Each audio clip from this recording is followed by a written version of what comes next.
Capítulo 5. Vinieron al otro lado del mar, a la región de los Gadarenos, y cuando salió él de la barca, enseguida vino a su encuentro de los sepulcros un hombre con un espíritu inmundo que tenía su morada en los sepulcros, y nadie podía atarle ni aun con cadenas, porque muchas veces había sido atado con grillos y cadenas, mas las cadenas habían sido hechas pedazos por él, y desmenuzados los grillos, y nadie le podía dominar. Y siempre de día y de noche andaba dando voces en los montes y en los sepulcros, e hiriéndose con piedras. Cuando vio pues a Jesús de lejos, corrió y se arrodilló ante él, y clamando a gran voz dijo: ¿Qué tienes conmigo, Jesús, Hijo del Dios Altísimo? Te conjuro por Dios que no me atormentes. Porque le decía: Sal de este hombre, espíritu inmundo. Y le preguntó: ¿Cómo te llamas? Y respondió diciendo: Legión me llamo, porque somos muchos. Y le rogaba mucho que no los enviase fuera de aquella región. Estaba allí cerca del monte un gran hato de cerdos paciendo, y le rogaron todos los demonios diciendo: Envíanos a los cerdos para que entremos en ellos. Y luego Jesús les dio permiso.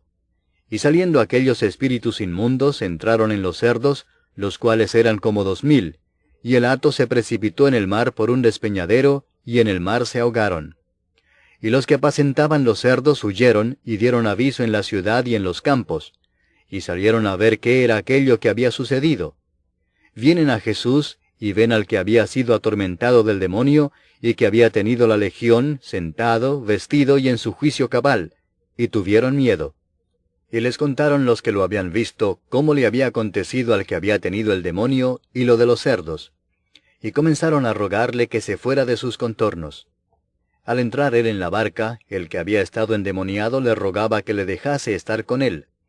Mas Jesús no se lo permitió, sino que le dijo: Vete a tu casa, a los tuyos, y cuéntales cuán grandes cosas el Señor ha hecho contigo, y cómo ha tenido misericordia de ti. Y se fue y comenzó a publicar en Decápolis cuán grandes cosas había hecho Jesús con él, y todos se maravillaban.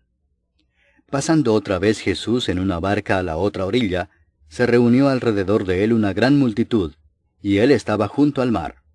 Y vino uno de los principales de la sinagoga, llamado Jairo, y luego que le vio se postró a sus pies y le rogaba mucho, diciendo: Mi hija está agonizando. Ven y pon las manos sobre ella para que sea salva y vivirá. Fue pues con él, y le seguía una gran multitud y le apretaban. Pero una mujer que desde hacía 12 años padecía de flujo de sangre, y había sufrido mucho de muchos médicos, y gastado todo lo que tenía, y nada había aprovechado, antes le iba peor, cuando oyó hablar de Jesús, vino por detrás entre la multitud y tocó su manto, porque decía: Si tocare tan solamente su manto, seré salva. Y enseguida la fuente de su sangre se secó, y sintió en el cuerpo que estaba sana de aquel azote.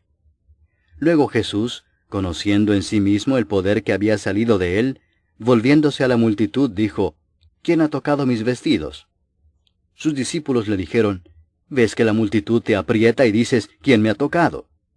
Pero él miraba alrededor para ver quién había hecho esto.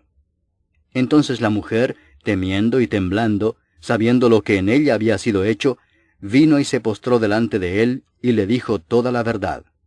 Y él le dijo: Hija, tu fe te ha hecho salva. Ve en paz, y queda sana de tu azote. Mientras él aún hablaba, vinieron de casa del principal de la sinagoga diciendo: Tu hija ha muerto.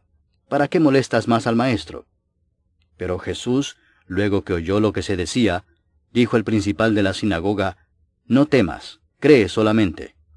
Y no permitió que le siguiese nadie sino Pedro, Jacobo y Juan, hermano de Jacobo. Y vino a casa del principal de la sinagoga, y vio el alboroto y a los que lloraban y lamentaban mucho. Y entrando les dijo: ¿Por qué alborotáis y lloráis? La niña no está muerta, sino duerme. Y se burlaban de él. Mas él, echando fuera a todos, tomó al padre y a la madre de la niña, y a los que estaban con él, y entró donde estaba la niña. Y tomando la mano de la niña le dijo: Talita cumi, que traducido es: Niña, a ti te digo, levántate. Y luego la niña se levantó y andaba, pues tenía 12 años, y se espantaron grandemente. Pero él les mandó mucho que nadie lo supiese, y dijo que se le diese de comer.